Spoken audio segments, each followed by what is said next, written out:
talking back. Welcome to Decision Space, the only show to take space. This is the worst. Okay.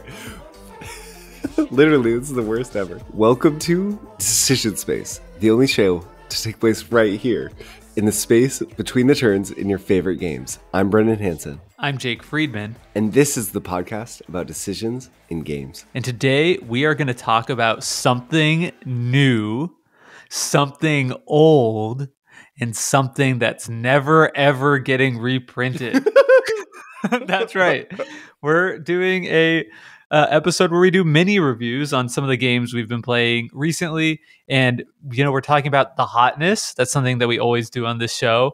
Yep, that's why we made the show. That's why I made the show. Talk about the hotness. And that's what we're doing today on Decision Space. But for real, we've got a ton of really exciting games coming to you. A lot of these are games that my friend Jared brought back from Essen that I've had the chance to play that we'll be doing a little bit of initial impressions on. And then, of course, it wouldn't actually be Decision Space if we didn't have some evergreen goodness in there, too, that we're going to talk about as well. Yeah, I think the average age of games we're talking about is like 2012. So, like, we're you know, classic Decision Space here. But no, there's lots of new stuff. It's really exciting. Jake, you're talking about some things that I actually am just learning about for the first time, and it's making me very excited.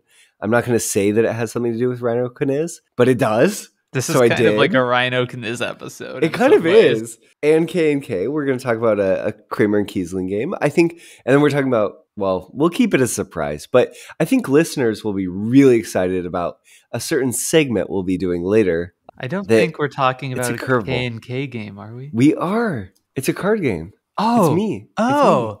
Sorry, I was thinking. I was just focusing on what I'm going to be talking about. That's exciting. I had no idea that was a K&K game. Yeah. All right, awesome. Before we dive into that conversation, let's give a quick shout out to our newest patron from our Decision Space Patreon, Patrick. Welcome aboard the Interdecisional Spaceship crew. We are so pleased to have you. We made an appeal for patrons at the very end of our last episode. So if you didn't tune in all the way to the end of that, that's all right. But essentially, we just wanted to remind you that we do have a Patreon to support our show.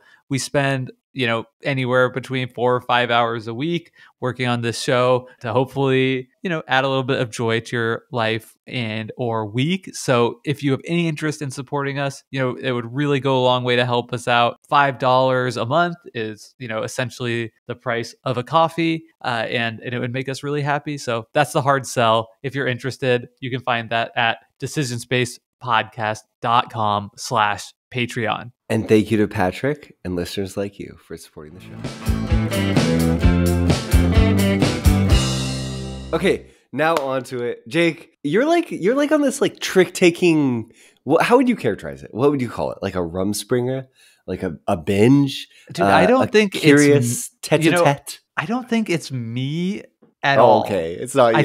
I think it's the world at large that trick-taking games are really becoming popular. Like they're in vogue? I feel like the trick-taking renaissance is happening right now. And I would even go so far as to say that trick-takers are today what roll and write games were in like 2019. Like it feels like tons of new trick-taking games are coming out. That's interesting. A lot of designers are putting their kind of spin on it.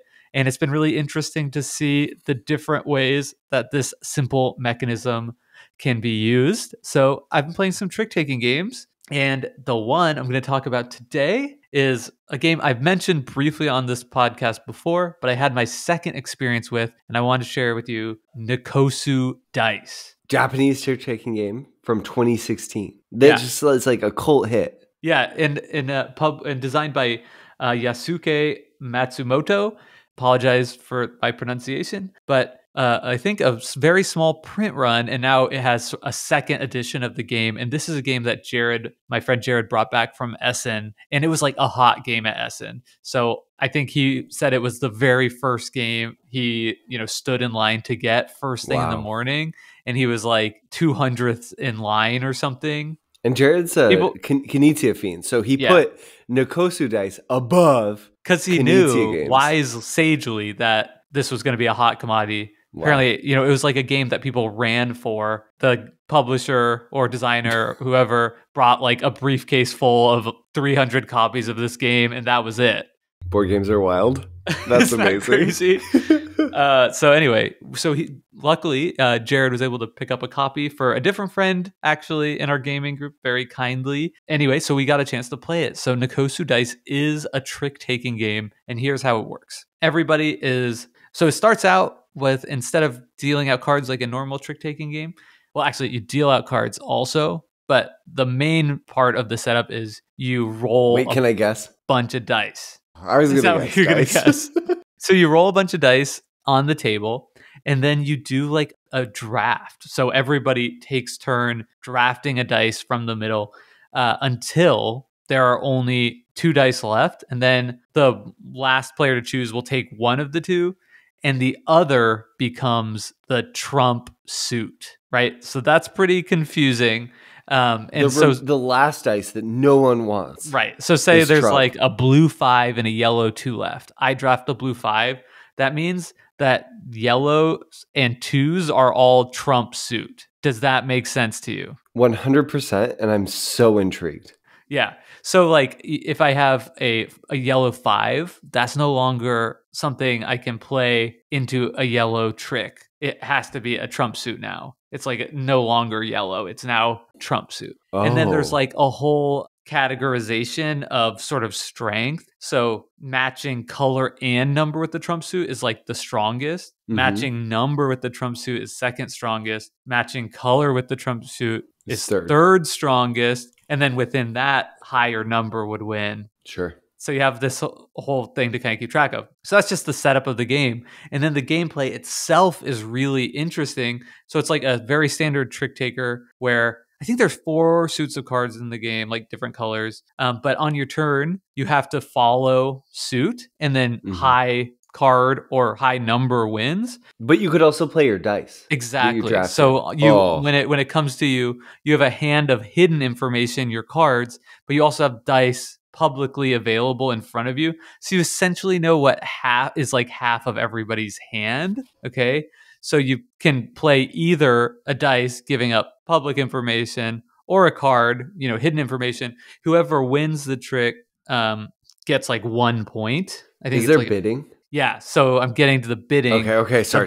The bidding is the last twist here, which is that you have the dice in front of you that you have drafted. Whichever dice is your last remaining becomes your bid. So if I use all my dice besides my 5 blue, that means my bid is 5, and I have to win 5 tricks to hit my bid. That's the coolest thing about this game for me, because your bid's like variable. Your bid is variable, and you can, over the course of the round, you can navigate towards a certain outcome. And I find, as somebody who's newer to trick taking, right? I didn't grow up playing a lot of trick taking games. So a lot of like the more nuanced strategy of like evaluating my opening hand and making a bid in a more standard trick taking is incredibly hard. Like I feel like I'm taking just a wild shot in the dark. Yep. And in Nokosu Dice, I feel as though I'm able to tactically play towards variable outcomes. If I'm winning a bunch of tricks early, then I want to try and play towards getting, one of my dice being a higher bid last. And then maybe all of a sudden now I'm trying not to win anymore. But because it's a lot more fluid, I'm feeling like I'm making tactical choices the whole time. And it doesn't feel like the major decision point of the game is front loaded like it does in a lot of other trick taking games. And to clarify, these are all D6, right? So your bid is always 1 or through somewhere values 1 through 6. Exactly. And the better you are at the game, the better you are at evaluating your hand, you can use that skill to do a better job in the drafting phase. So for me, I know I don't really have that skill set. I was just trying to take a wide array of numbers. If I could have 1 through 6, that would be great, because then you always make your bid. You won't always make your bid, because sometimes you have to commit before and you come to a situation in the end game where people are trying to feed you extra bids or whatever. But it's like I had a chance. You can also force people to follow with a dice that they don't necessarily want to, because you have to follow on suit. So then there's like even more strategy there where like if I have like a 1 and a 6 and I'm going for 6, it's really good if I'm able to keep the 2 of like if those dice are the same color. So if I ever get in a situation where I'm forced to play blue, I can use my 1 instead of my 6. Because you can like judo throw your opponents into having a bid they don't want. Exactly. That's Yeah. crazy. That's wild. So that's pretty much the game. The only other twist, I think this is a change actually in the second edition from the version I played before. There are now 2 dice in the drafting pool that have no values on them. And if you can take one of those at any point in the draft, and that signifies that you're trying to go null and win 0 tricks. Yep. And if you do that, then if you take that black dice, then you don't do the normal version of bidding. That's just automatically always going to be your bid. You've bid null because you drafted the black die. Exactly. Okay. This sounds awesome. That's Nokosu Dice. It's awesome, dude. How long does it take to play a game of Nokosu Dice? Like how many rounds, how many hands is it? I think in the rules, it's you play as many rounds as you have players. So we most recently played a 4-player game, and we played over 4 rounds. And the way the bidding works is fun and exciting too, because the way it works is if you hit your bid, you get 10 points for each player that did not hit their bid. So in one round, somebody in my group hit their bid and nobody else did, so they got 30 points, which is a lot of points. Everybody else gets like, I got 3, so, or I got 1, whatever. So what that effectively meant was everybody was still alive going the last round, because if everybody had enough points to where if they were able to hit their bid and nobody else did, that would have been enough to swing the game. So that was really exciting. Like that's really cool. Yeah. So I was in like first place going into the final round, and I basically needed to like prevent that situation from happening, which was also an interesting wrinkle. And I just have to say, like, hitting your bid in this game, I think the first time I played it, I managed to hit my bid 1 time, and I felt like, wow, that was like a miracle that would never happen again. And this time I think I hit it twice, maybe 3 times in 4 rounds. So I don't think it's actually as hard as I thought it might be, but it just feels like incredibly satisfying. A feat you've accomplished. Yeah, it really feels like I've done something amazing here. You're just like, look how many, everybody count my tricks. Let's look at this dice. See what that says? What's up? Yes. So everything I'm hearing is like, you want to own this game. You want to play more trick-taking games. I definitely want to play more Nokosu Dice. It's definitely my favorite trick-taking game I've played to date. Not all of them have been huge hits for me. And what I find is that I play a trick-taking game, I'm like, that was really novel and clever and fun. I played Robo Trick, and I played various versions of The Crew, and I played Fox in the Forest, but they aren't games that stick with me and make me want to go back and revisit. But Nokosu Dice does stick with me. That's a game that I would actively want to play, and not just like, yeah, sure, I'd play that. That sounds pleasant. Totally. So I think this one, for me, and maybe for other people who, like me, aren't the biggest trick-taking enthusiasts, and that might sound crazy because I think this is on the more complex end of trick-taking games, but if you kind of fall into that boat where maybe some of the other trick-taking games you've played haven't hit you that strongly, maybe give this one a try. I think it was a big hit for 3 out of the 4 of us at the table, and then one player bounced off it fairly strongly. One thing really quick as an aside, Jake, that blows my mind about this game, that you talk about loving a game generally, so I want to comment about it, is that, so like when you're playing a classic trick-taking game like Spades, right, there will be 14 tricks. So when you're trying to think through your bid, somehow, I don't know that the math was just perfect, but more or less, let's say like how many tricks will be played in a hand. So that the number of bids are divisible by that number. But in Nokosu Dice, you might roll, and the average value of all the dice out there could be lower than average. So you're all kind of forced into lower bids potentially. Or you're all forced into higher bids if it just like comes out that they're all higher dice. I think there's a lot of dice in this game, so it's unlikely that like skews too much in one direction. But the fact that it could happen is pretty wild. And yeah, definitely there's a really interesting texture based on the dice roll. We had one of our 4 rounds that just had a ton of 5s. And as a result of that, a 5 ended up being the Trump suit. And just everybody had a ton of 5s. Interesting. So it was like a Trump suit heavy round. Yeah, exactly. Which totally changed the texture of the round. Yeah. So anyway, that's Nokosu Dice. It's a high recommend from me. If I think it's really difficult to get still, and maybe for a long time. But if you have a chance to seek out, definitely do. And this would be an easy game, I think, to manufacture on your own out of components you might have lying around. Okay, so this next game, Jake, manufacturing on your own, seems to be a trend that I've heard with this game. Could you talk to us more about this? What's this game by Carl Chudik? 2005, Glory to Rome? So I got a chance to play Glory to Rome. Wow. At a recent game night, and this is the black box edition of the game, though not an official, version of the game. It was a game that had been, I don't know, put together through some black market means. Sure. Which could just mean someone printed it on a printer and put it in sleeves, Yeah, well, I cannot confirm or deny any of this. But it was a very nice quality version of the game, and it looked like the black box, which I think matters because of that was like the artistic styling of the game.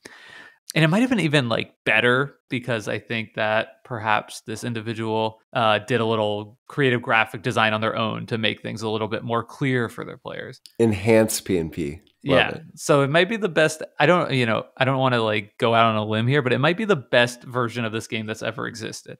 Wow. So anyway, high expectations here. Yeah. Anyway, so I got a chance to play Glory to Rome. And if you haven't heard of Glory to Rome, this is a game by Carl Chudik. It came out in 2005, and it kind of has a really large reputation in the board game hobby as this like mythical grail game because it's been out of print since 2005. There's if you want more information, there's some I think like an article from IGN in like 2016 or something talking about like the contract dispute of this game, talking about like how it's been in trademark limbo or whatever for a long time. And obviously it's like many years since then now and still nothing. So to be clear with the title of this episode, this is something never getting reprinted. This is something that unfortunately is probably never getting reprinted. And so I didn't really know. I wasn't super hyped to play this game because I kind of thought perhaps this would be a case of a game where the kind of reputation, like larger than life, it just makes sense to me that this is the kind of thing that could be overhyped. And also, Carl Chudik's done a ton of other games: Innovation, Impulse, Red 7, Motenai. Motenai. Which I guess is similar to Glory to Rome, and others. And I haven't played a ton of these. I played Innovation, but only like once or twice, and kind of bounced off it a little bit. So all those reasons, I wasn't super, hyped to play this, despite the reputation. But anyway, we played it, and I have to say, Brendan, it is just a tragedy that this game is out of print and not accessible to people because it is an incredible game. I was just totally blown away by this game. Wow. Okay, what about it? I need to know more. Okay, so I'm going to try and explain the core mechanisms of the game in brief. So it is a card-driven game where you use multi-use cards. And then it also has a lead and follow mechanism that works like this. I think there are like something like 6 maybe different main actions in the game. And one of them is the architect. And so I could say, I'm going to play this architect card, and it goes around the table. And then anybody who has an architect card or who wants to discard 2 of the same card in the variant that we played with can say, I'm in, and I'll also do the architect action. And then everybody who wants to does the architect action. If you don't or can't do that, you can instead say, I'm going to think. And when you think, you're able to refill your hand to the max hand limit or draw 1 card if you're already at the max hand limit. And then it's kind of interesting. So unlike a Puerto Rico or a Race for the Galaxy, though, there's no benefit for being the person who leads the action. Everybody gets to do the exact same action who wants in on it. Your kind of benefit for being the leader is you get to pick whatever action best suits you. There's another mechanism in this game. So I can't remember the name of each of these actions. I should have it in front of me, but I don't. But one of the action allows you to tuck a card to the left of your player board, and a card that's tucked to your left of your player board means that whenever that's like you constantly have access to that action. So if I tuck an architect there for the rest of the game, anytime somebody says architect, I get to do a free architect action. Plus, if I have another architect in my hand, I could also play that and do like a double architect action. So you could get into situations in this game where I really need to play architect, but the person who's going after me has 3 architects tucked there. So like, do I want to give them like a free triple action to my one? And then what you're actually trying to do in this game is build out structures. So one of the actions, I think architect actually allows you to like play a card from your hand to build it. So that's like the main text on the card is each of the card. There's like all kinds of different structures you can build that all have like wild and crazy powers. So one of the things I built in the game said that when my merchants are tucked to the left of my player board, they get to count as wild. So I had like 3 merchant tucked. So I got to do every single action that anybody else did 3 times. Wow. That was a very expensive card to build. So it took me a while to get up to it. Other things you'll be doing is like getting resources. It's pretty onerous to actually get a resource. So maybe an action is like I play the labor, and that just allows me to play one resource to structure that I'm trying to build. And assuming I have the right structure or the right resource, and all the cards in your hand, not only do they count as like a main action thing, they also have a different, like they'll be associated with a resource. So they're also the resources, they're victory points, and something else too.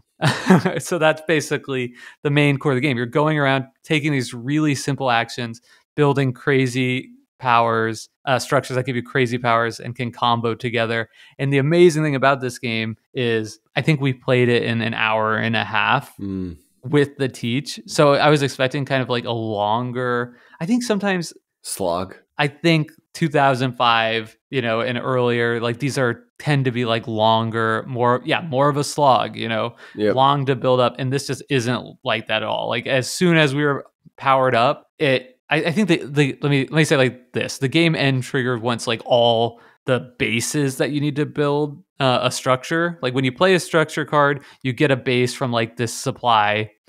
That's like a shared supply, and there's a ton of these bases. And I think the end game condition is like all of those bases are gone, and you do nothing to start the game. It's so slow and plodding that it just feels like this is actually going to take 4 hours of my life. Yeah. But you power up so fast, and like you really hit like exponential growth. That as soon as I had that crazy combo I basically got one action and I probably could have won had I realized that was going to be my last action, but I thought probably I'd have 2 or 3 more actions, and the game was over on the next player's turn. Wow. It is. So that's how fast it goes. I will say, so when people talk about Carl Chudik games, especially Innovation, I think Lord of the Realm and Matainai, what they usually talk about is, oh my gosh, the powers in this game are so wild and obscene. How could this be a thing that's balanced?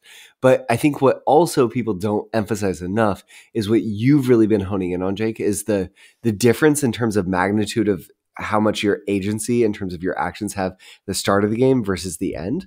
Like what you're doing on a given turn of Innovation on age 1, turns 1 through 3 versus turns 30 to 40 is just like wildly different. Like the impact your actions have, it's like the magnitude of the effects, I think, is kind of shocking in a way that's really fun. And it sounds like part of what's so cool about Glory to Rome is you're like tucking all these cards, and all of a sudden you get to do an action like 4 times in one turn. Yeah. It's that, and also the fact that every single player's turn is potentially an opportunity for you to do something awesome. That's cool. And maybe even way more awesome than whoever's turn it is. Yeah. And it works both ways. Like I had some turns where it's like, this really sucks because like it's going to be better for everybody else. Exactly. Yeah. But I mean, I think there's so much like rich decision space just there in sort of like unpacking that. And Do you like this game enough that you'll like request it in a future game? I would. Yeah, absolutely. This Wow. game That's was big for you. yeah. I felt really excited about it. It played so fast that I almost, even though we finished at like 9, and usually our game nights go till about 10 at the latest. Let's play again. I kind of wanted, like, guys want to like run it back real quick, which we never do, and we didn't do there. But it's one I would actively want to play again. Definitely will be requesting, and hope to, now that I'm in this game group where we have a copy, like, I want to take advantage and get it played, because it is just, like, unfortunately a rare thing. So I want to take advantage of the privilege to play it while I can, and make sure I get my fill. And again, this is Glory to Rome, Carl Chodik's game from 2005, designed with Ed Carter III. Yeah. I wish I could tell you it's not worth the hype, but unfortunately, it's worth the hype. It's worth the hype. It really okay, is. Now that I don't know if I would be spending $500 on eBay or whatever, but definitely not. Don't do that. Don't do that. But should we play Innovation now that you're like intrigued by Carl Chodik? I'm more into it now for sure than I was before. I think play 4 games with me and then decide what you want to do. That sounds good. Also, I was playing disc golf with a friend today, and he was talking about how he's been playing a ton of Innovation, and he said that he's been playing like a series of games with a different friend, someone I don't know, and he said that person is like the only games they play are splatter games and Innovation. So that made me think, like, that's interesting. Like, that made me intrigued as well. I think it's going to appeal to the Magic the Gathering like part of your brain. All right. In a fun way. Definitely. All right. I accept the challenge to a 4-game Innovation series. What's next? Okay, so last night, Jake. Mini reviews. Yes. This is something old and something new, but neither the something old or something new of the title, I think. It is Vadis 2023. This is a game we've covered on the show. I think it's definitely hotness, dude. It's definitely hotness. It's super hot right now. Yeah, it's so hot right now. So Jake and I played this at Geekway to the West last year. Jake had previously played it at twice. We played it twice. Jake played it at a Laughing Table Friends game group, and I went out and purchased it because it was a negotiation game that I knew that if I had the right group, it would be among the most playable games in my collection. So last night, I finally got the chance. We had, my wife and I, Maya, had a group of just 2 of our friends over, and I knew that this group would be perfect for Vadis, so I pulled it out, and we played a game.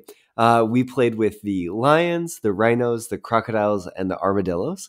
And it was, I would say, I've had 2 amazing plays of Vadis before this that each are story-worthy in their own right in a way that few games generate meaningful stories that I could tell you.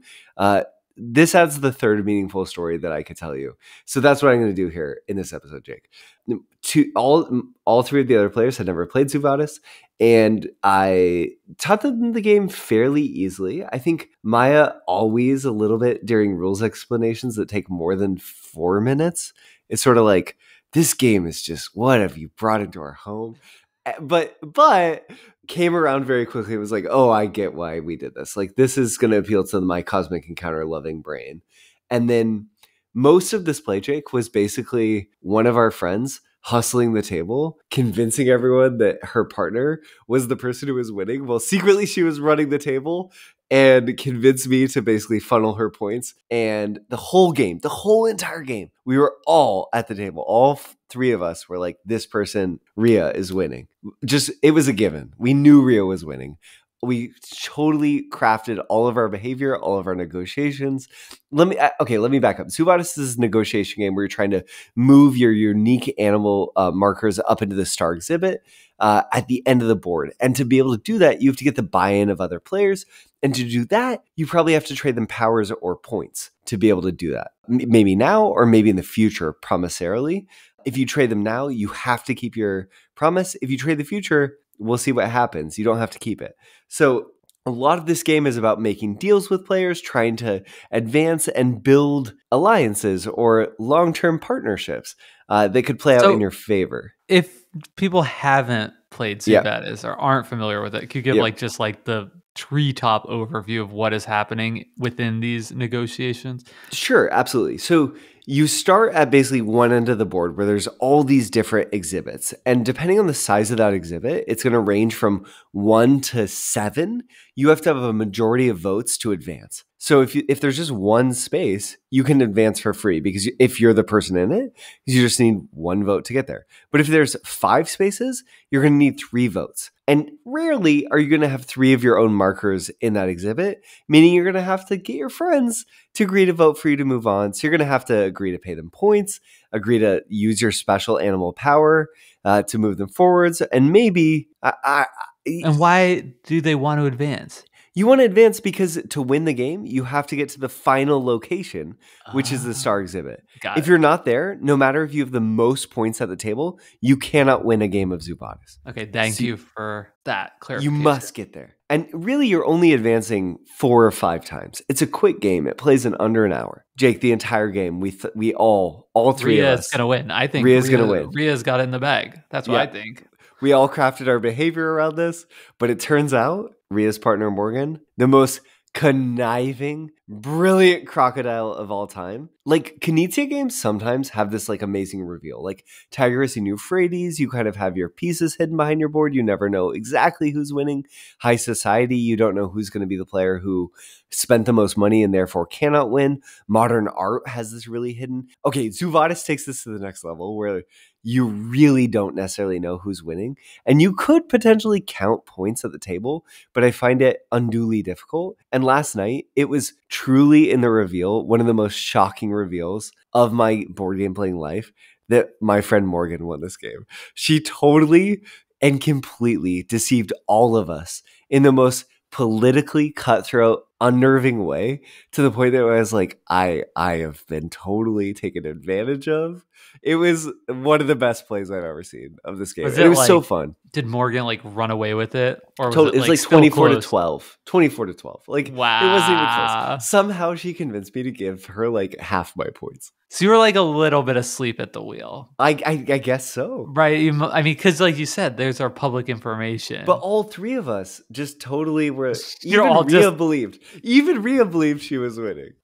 It was Did everybody make it to the star exhibit? So it was a 4-player game. All 4 of us made it to the star exhibit. Interesting. Yeah. I don't think I've ever seen that before. Yeah. I feel like in the games I've played of this, it's like cutthroat to the end. It's so brutal to get there. So I previously, what did we play? 6, 7. We played a 6-player game, a 7-player game, and now this is a 4-player game. You've played the 6 and 7 and probably 5. 5. Okay. I think the 5 gives you a little more competition. I liked it at 4. I will say the next time I play at 4, I will play totally differently. I want to get up in everyone's business. I want to be on every deal. I don't know. This game's really special. I think Zoo Vadis is hot for a reason, and it's wonderful, and I just want to play more of it.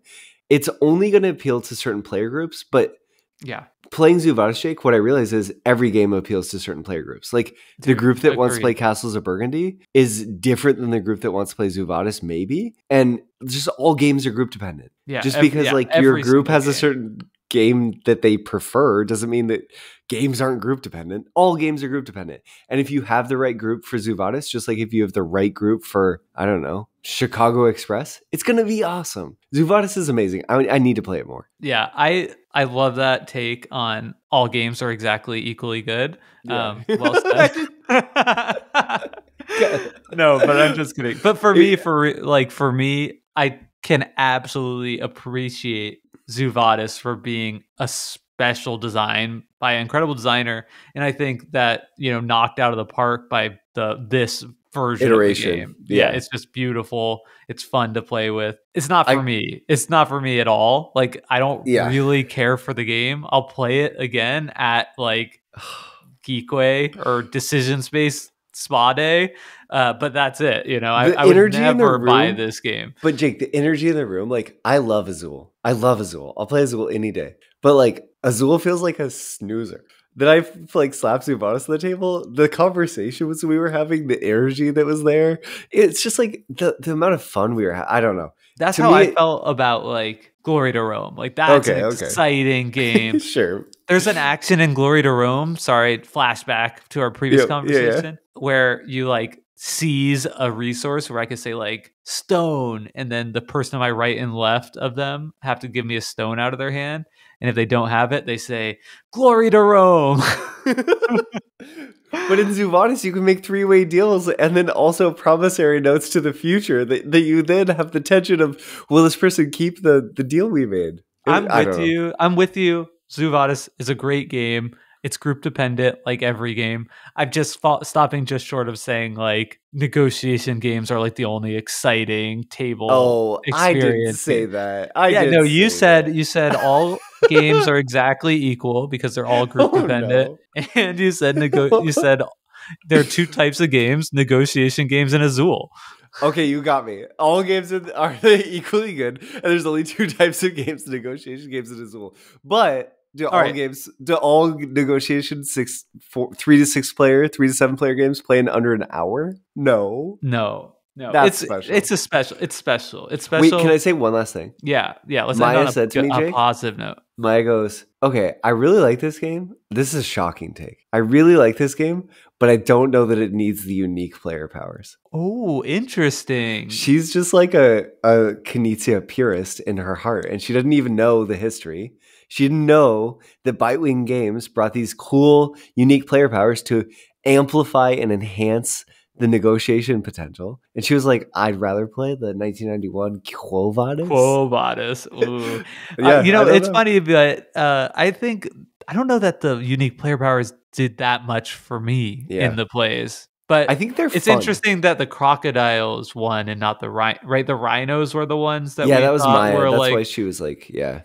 The rhinos are ones that can take people with them. Exactly. Yeah. So and the armadillos, I think, it's really fun to be like, I'm the marmosets. Like, look at my little marmoset. It gives you a little bit of an identity. But definitely those powers not necessarily created equal, which is fine because we talk about async and balance. Not async, asymmetric and balance in a different episode. But yeah, Vadis. Maybe we'll talk about it more with you on the story. Yeah, some of my most memorable games ever, for sure. Yeah. It's great. Okay, so next up is a game that a lot of people would define as... Wait. It's our special segment. Alternate boards of classic games. Whoa. Okay, dang, dude, that's a good new segment. And yeah, So this is a game that it's called Hansa Teutonica. Brendan would say it's like Azul because it's not a negotiation game. I don't know. There's bickering. There's annoying each other. So anyway, I played Hansa Teutonica at a recent game night, but we didn't play on the unbalanced main standard board. We instead played on the Eastern board. So that was exciting. Was it? It actually was exciting because my hot take that literally nobody agrees with and always flames me on Discord about is that the main Hansa Teutonica base game board is not balanced because the action space, like the action power, the power that gives you more actions and more turn efficiency because you can do more on every single turn, is like over centralizing. You have to upgrade that in order to win the game. You don't have to upgrade any other action, and therefore that is an over-centralizing mechanism.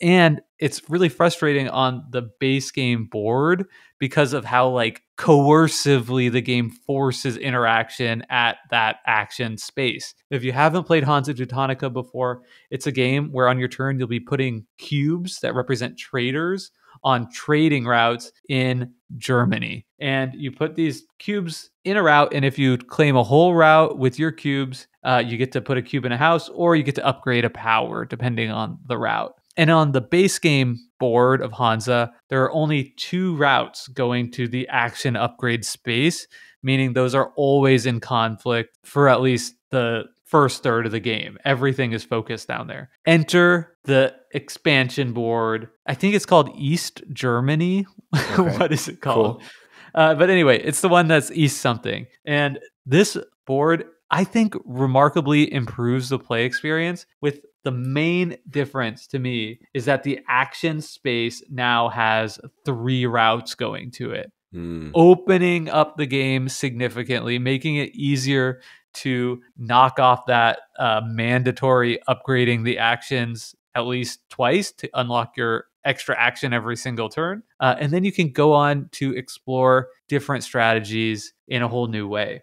So I really appreciated that subtle change to the formula of Hansa. I think this is now my preferred version of this game just because, I mean, some people obviously like that fact that everybody sort of has to fight in that same area. For me, had played Hansa Teutonica 3 or 4 times on the baseboard, and all my plays played out so similarly. And I feel like this is just my first play on this, that opening that up would allow for kind of a more dynamic experience where like different parts of the board will be more contested in different plays based on what people are going for. That's pretty much what I have to report about this board. There are a couple other changes to it. At the top of the board, there are shipping routes that require you to have your blue merchant, or not your circle merchant pieces involved, and those give an upgrade, a permanent bonus action. So anytime you complete one of those, you get to do a bonus action. So that's like a fun kind of riff on the strategy as well. But yeah, that's pretty much it. So Jake, over to you. Well, okay. If someone in the future was like, Jake, do you want to play Hansa Teutonica? And then they were like, it's the regular board, what would you say? I would say, have you played the East? Do you have the big box? Yeah. Have you tried East Germany? Because it's like going to blow your mind how much it's awesome. I would really try and hard sell them on it. You would be like, I'd much prefer to play this version. I'd definitely really rather not. Yeah. Yeah. I still not the biggest Hansa Teutonica fan in the world, and I less than you. But yeah, would you be like, Brendan? Let's try this. No. Yeah. Okay. But for you who likes Hansa more than me, you would agree to play it again with the East expansion. Yeah. I mean, I've just like accepted my lot in life is that this is a game that people will like continue to play. Place in front of me. So I am excited to know that this version of the game exists. And I do think it's an improvement for me. That's cool. Yeah, I think there might be, my theory is that a lot of people have the big box and maybe haven't checked this out. I think it was new to everybody in our play, and these were like Hansa enthusiasts. So if you haven't tried it out, I would highly recommend you give it a shot. And I just looked up, it is called the East expansion. Okay, perfect. So cool. So in this alternate boards segment, my alternate board I've tried recently is for a 1999 Knizia classic, Tigris and Euphrates. I've been playing a ton of Tigris and Euphrates on Board Game Arena this year, and the group of players who I've been playing with, we decided to explore the backside of the board. This is the backside of the board in the Fantasy Flight version of the game that I think came out, and I think it previously was maybe released as an expansion, like a standalone for an earlier version, the Hans im Glück / Rio Grande version. I don't know that for sure. But anyways, this is an alternate board that you can play Tigris and Euphrates on, designed by Knizia, that exists in the world. So I'm intrigued. I love Tigris and Euphrates. I think it's one of the best games Knizia has ever designed. I think it's one of my favorite board games of all time. It's interesting, dynamic, never the same, and endlessly fun for me. The backside of the board is unique because it changes the layout of the board, and it essentially, there's this river, right? The game's called Tigris and Euphrates. So there's rivers, they play a role, and crossing those rivers essentially on the front side of the board is impactful because it determines when there's going to be meaningful conflict and when there's not going to, like how much conflict is going to happen and when. What this board does is it pushes the rivers inwards, and it basically makes the area on the inside of the board tighter and the outside of the board a little bit more open, which means essentially that this board is way fightier. You're just going to end up in more wars. You're going to end up in wars when you don't know when they're coming. At least for me, and it's going to be a little bit more conflict prone. So I think players who want their games of Tigris and Euphrates to be more confrontational, to be more dynamic, to be more sweeping, maybe to favor variable outcomes a little bit more, would really enjoy this backside of the board. I will say so far, for me, it feels much more difficult to tame the chaos that this board potentially presents. But I think there's a lot for me to learn. One thing about the front side of the board is there's only one space. Whenever you have a square of 4 of the same color tiles, you can create a monument. And because blue tiles can only be placed on river spaces, on the front side of the board, there's only one location that a blue monument can ever exist on the board, which is it centralizes in some ways that front side and blue. But on the back side, there's actually 2 locations. So it can play out sort of differently in terms of where blue monuments can come into play. I don't hate the back side of the board. I think so far, I've played it 4 times. I vastly prefer the front side, but because it's Knizia and because I want to learn, I'm happy to keep playing the backside and try to understand how to navigate the storm of chaos that I'm just feel like is a fire hose of war being unleashed upon my gullet. I honestly had no idea that there was a backside of the board. I genuinely thought that you guys were doing a bit, or when people were talking about it. That's like, awesome. oh yeah, we're playing like the backside of the Tigris and Euphrates board. Like what? But I guess it's real. So it sounds like something to explore after you've played hundreds of games on the front side of the board. I think the pacing of the front side is just a little bit more consistent in a way that when you're learning the core mechanisms of the game is not only welcome and nice in terms of the learning curve, but also reliable and fun in a way that like this backside is just like, if you want to jump into a ring and have a cage fight, you can. But I don't know if I'm here for it. Yeah, I think like for whatever reason, Tigris and Euphrates occupies like the same part of my brain as like chess. So it's like, it'd be like if somebody's like, oh yeah, we were trying like the alternate chessboard to see if we like that. I'd be like, what? Why are You're we joking, doing this? right? Yeah.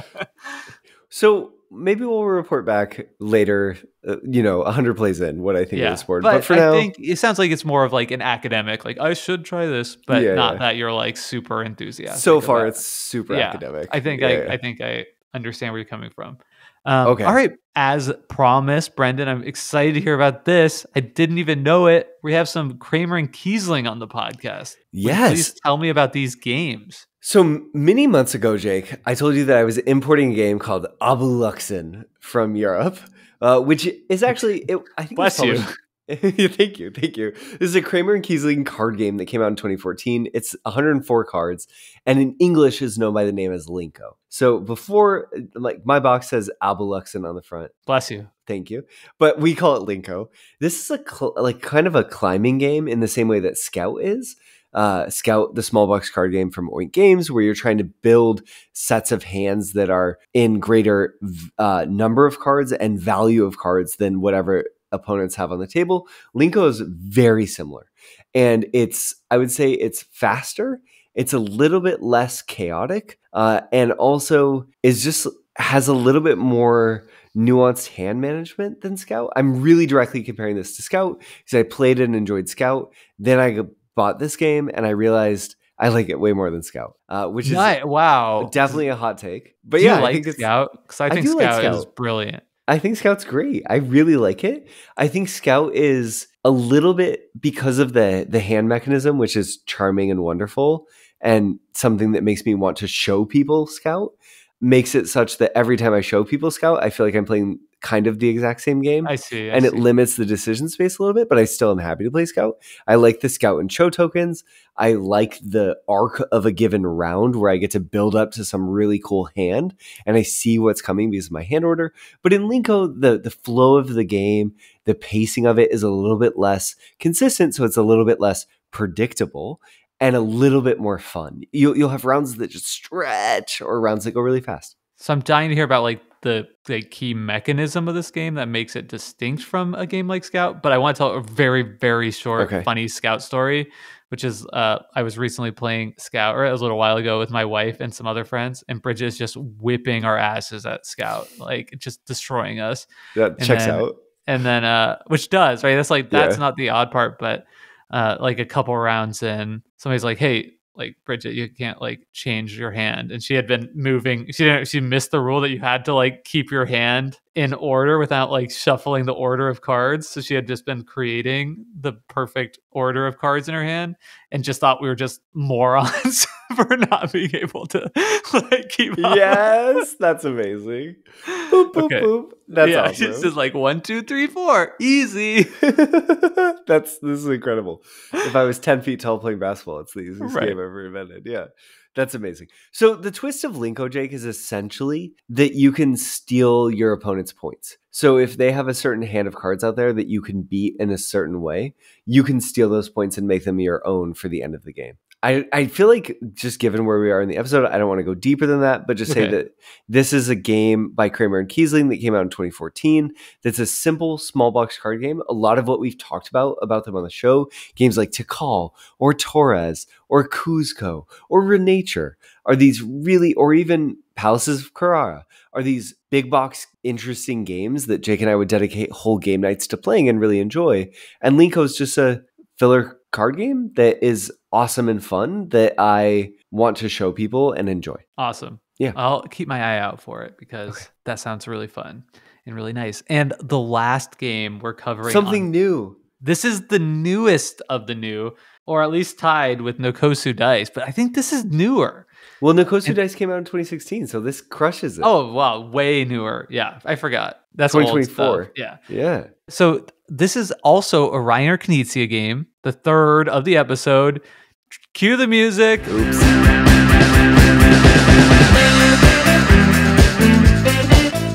Let's go.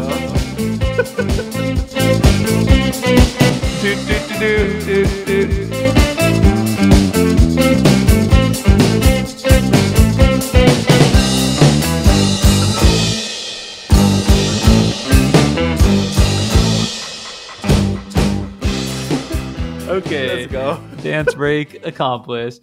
And this is called MLEM, Space Agency, or in German, which I kind of prefer, I believe it's called MLEM Astrokatzen, which is awesome. And this is a Reiner Knizia space-themed cat game, amazing. Not to be confused with Galaxy Cat Extension, Reiner Knizia's space-themed cat game that also came out like in last year or two.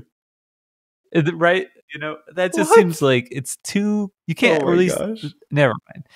Okay, but this is a real game and so is Galaxy Cat Extension, but they're very different. MLEM Space Agency is a push your luck dice game, which I understand shares a lot of DNA with a game called Celestia. In this game, we, Brendan, us, and those around the table are piloting a rocket to space with the one rocket together. We're all riding atop it, and we're trying to go to space, preferably all the way to the end of the track to reach, you guessed it, outer space. That's good, right?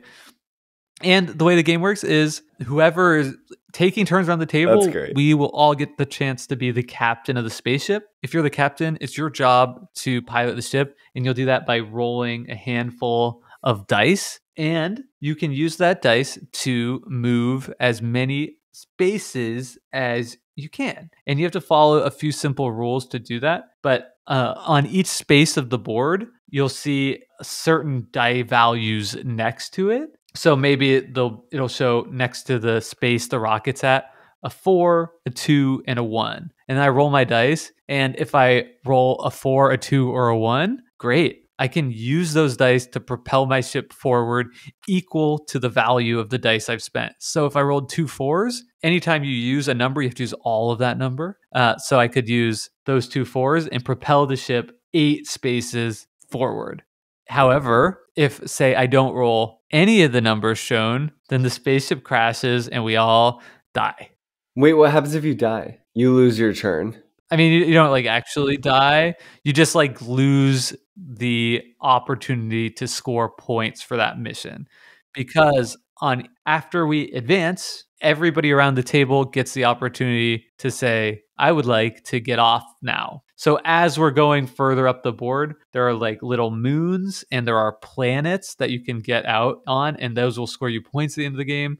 The moons are they can occupy 1 astronaut each, and the planets can occupy any number of astronauts, and then those score as like area majority. So you want to try and get out, but the further up you go, as you might expect, things become more valuable. So that's like the push your luck there. And then also after you choose the dice that you want to use to go forward, those dice are removed from the pool. So it's getting increasingly more difficult to hit the numbers that you need in order to make it all the way to outer space. There are a couple other like interesting mechanisms here.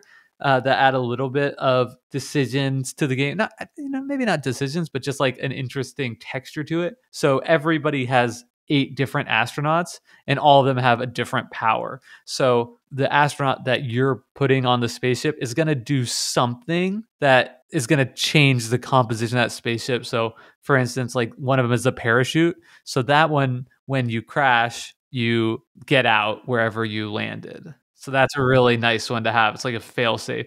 Some of them are like, if you get out on a moon, you score ×2 points for that. So then if I have that one, now I'm like incentivized to try and like get to a moon and get off on a moon, but preferably a further moon because that's gonna be worth the most points. So that's pretty much the game, is like pushing your luck to decide how far you think you can go, and inevitably you crash and burn and everybody dies, in my experience. And how long does this game take to play? We did play this one back to back at a game night. Okay. So it plays pretty quickly because we played it with just the base game and we were kind of like, Okay. The thing that really left us puzzled about this game is making it to outer space seems incredibly hard, bordering on like just an impossible pipe dream. So like Jared, who taught us game, had played it once before and said, like going into the game, that like nobody made it to outer space even once. Across our 2 plays, I believe one person reached outer space. And the way the game is set up, it just seems like the design is like expecting people to make it there more than they were. So I don't know. There's just something really weird about that. Like it just felt, assuming we got all the rules right, it just felt like it was like the balance for like how difficult it was to advance further down this track was just a little bit askew of where maybe it might feel like a tiny bit more satisfying. Because the game end trigger is like 1, 2, 3, 4, 5, 6. It's like basically 10 crashes. So 10 rounds, the game ends if each one of those crashes. But if you make the end, then the spaceship doesn't crash. And that's almost like, or somebody places all their 8 astronauts. Those are like the 2 end conditions. But all of ours ended with the crashes. Like, it just seems like it's inevitably crashing. Maybe that's because we're all just pushing our luck way too much. Brings me to my main criticism with this game, which is it feels like a game that, and maybe this is a good push your luck thing, but it really feels like it pits what is fun to do, which is like rolling the dice and keep going, versus like what is smart, which is like getting out at basically any opportunity to get out, because this thing is going down and soon. Interesting.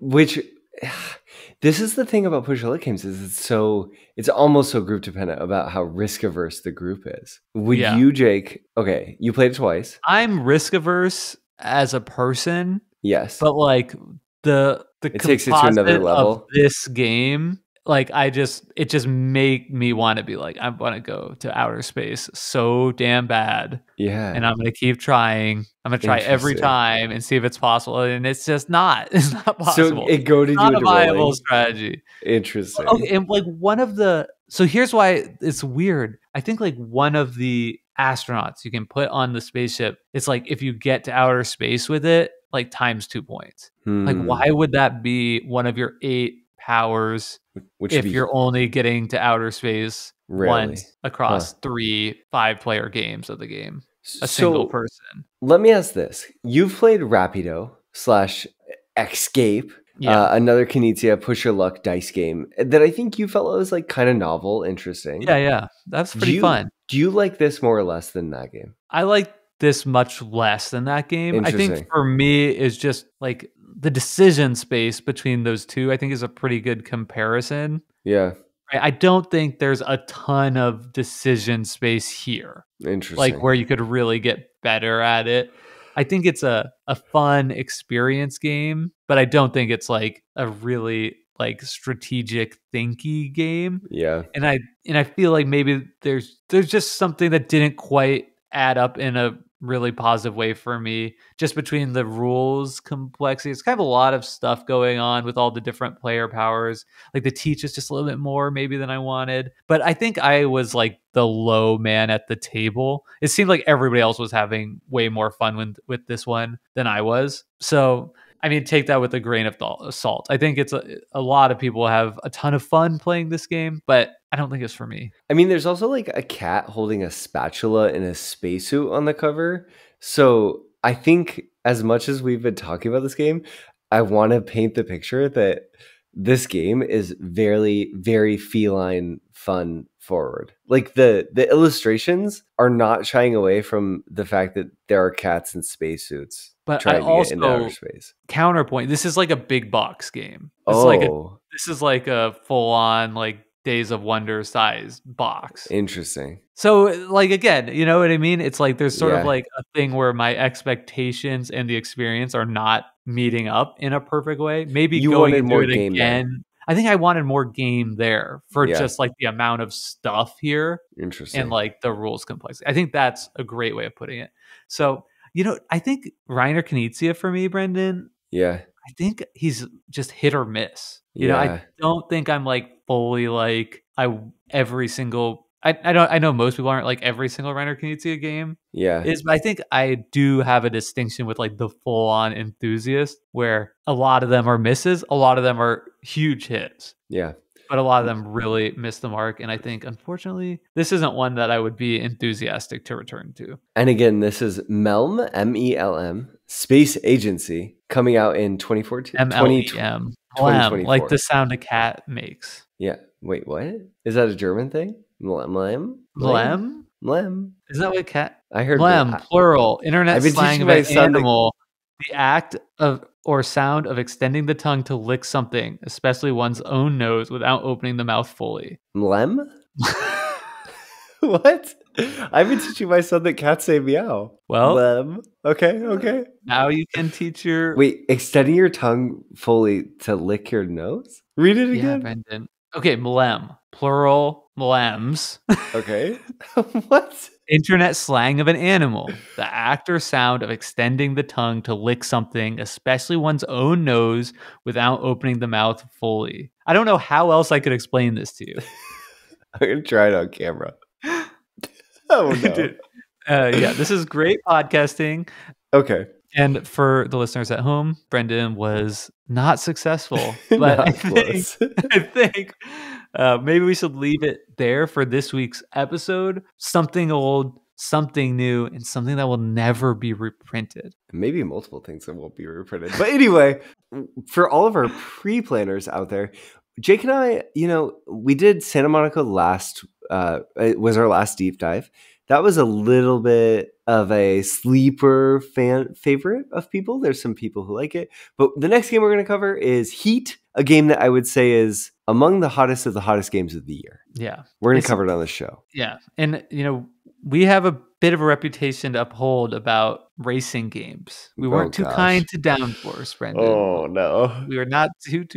we don't play favorites, right? Kramer and Kiesling, they better come with it every single time if they're going to bring a game to market, and then we're going to cover it on Decision Space. I will say, right here, right now, I like Heat significantly more than I like Downforce. That's a good thing. But Great. How much more? You'll have to tune in to find out, and why, and if the decisions are really that interesting. Great. Cannot wait for that. But until next week, we should be sure, as always, to thank Hembry for our intro, outro music. Reach out. Thanks so much and have a great week. Bye, y'all. Bye.